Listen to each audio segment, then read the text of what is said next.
Praise be to Jesus. Hi everyone, Charles here with you. Well, I thought I'd bring you an update about some of the things that happened since the last video, which was, I don't know, the middle of the morning or something. Let's see here. I told you about Archbishop Vigano's note. And so, let's see here. I'm just going to read a couple of headlines here. No words for depth of our anger, the National Advisory Council tells the U.S. bishops. So, I didn't read that article, but I'm just telling you it's there. It's in the Catholic News Agency website.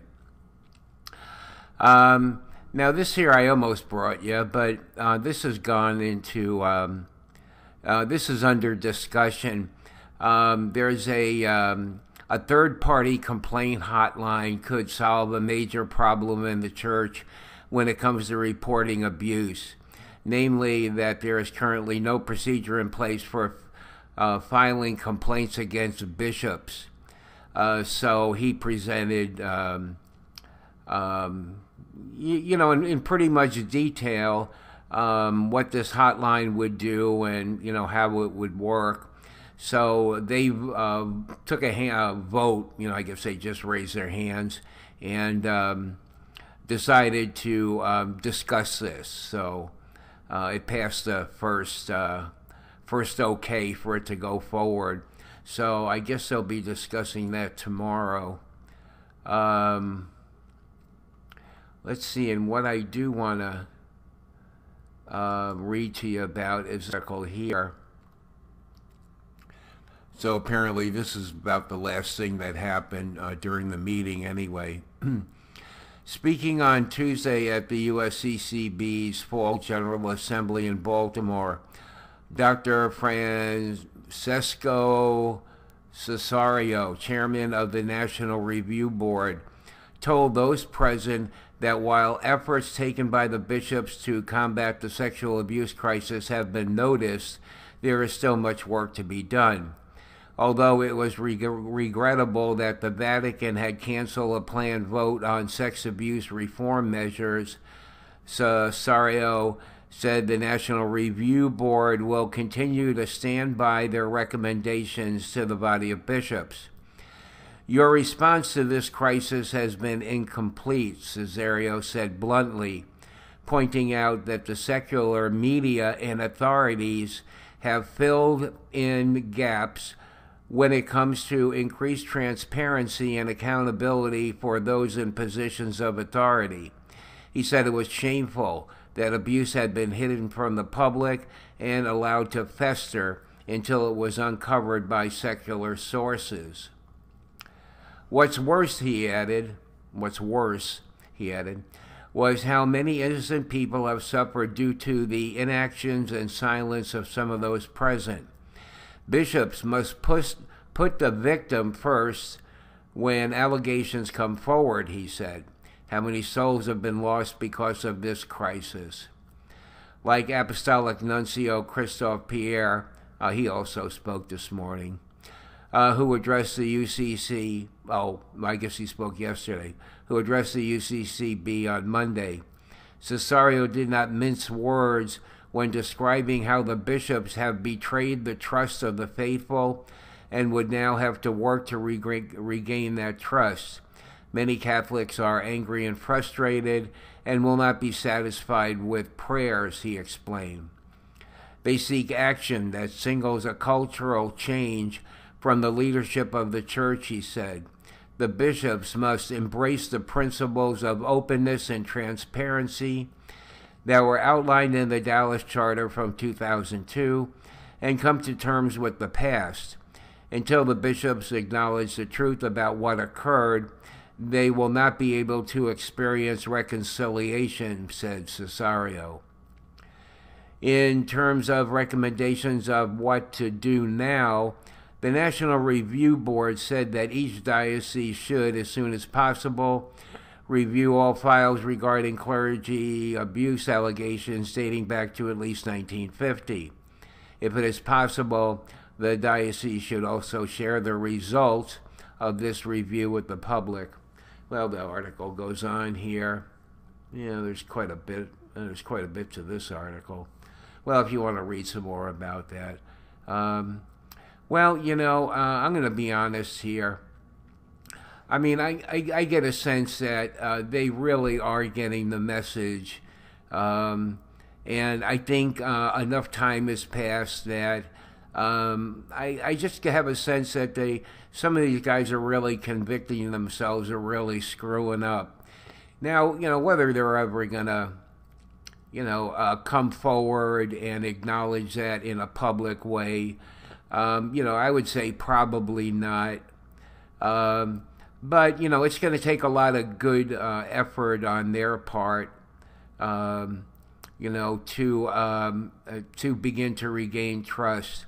What I'm really disturbed about, it really bothers me, is the kind of comments that I get on some of the videos. I mean, obviously there's a lot of anger, but the way people express themselves, I mean,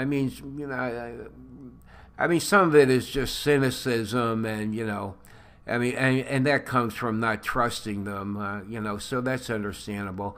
But when you start calling them, they're a bunch of homosexuals and they're getting off on each other, and things like this, I mean, we all need to remember that,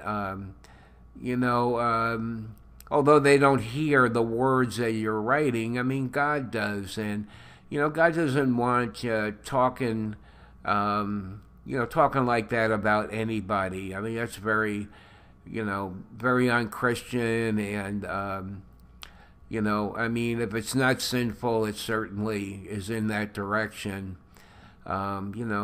I mean, I guess what I'm saying is, if you don't have something constructive to say, using the comments to, say, really nasty things about the bishops and whatever.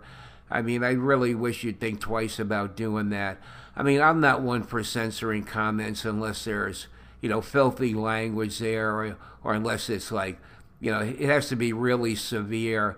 For these 15 months I've had this channel, I could probably count the number of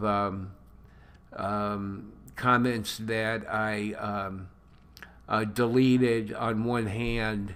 Now, when people post the same comment on 20 videos, I don't allow that. I'll allow it on a few, and after that they'll get deleted. So don't even bother doing that. But I really wish, I mean, I understand that our emotions get the best of us, and they get the best of me too.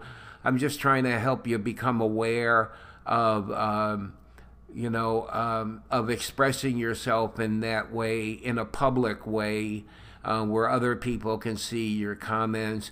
I mean, at this point in time, I mean, I'm a person who tends to give people the benefit of the doubt. And, even after what's happened, I mean, I see, I think they were disappointed that, what the Pope did as far as not allowing them to vote. And, they decided to move forward. I mean, some people see, see something underhanded in this, or they got another sort of agenda or whatever. Maybe they do, and maybe it'll come out, maybe it'll become obvious tomorrow or next week or something, I don't know. But, let's all try to give them the benefit of the doubt. I mean, I'm sure God's trying to help them as much as he can, and it's up to them whether they accept the help. But not only in a general way, in a very personal way for those that have really, made really serious mistakes and very bad judgments, and, put their own personal considerations above the consideration for the victim. I mean, that's one example. Or, cover it up for the same reason or whatever. All right, well, I got that off my chest. I've been wanting to say that for a little while here, so I hope you take that to heart. And, if the comments continue like this, I'm going to start addressing them, I mean, personally, I'm going to comment on the comment page, instead of just making this general comment right here. So let's try to do something about that, okay? All right, then. I think that's about all for right now, and we'll talk to you later. Bye.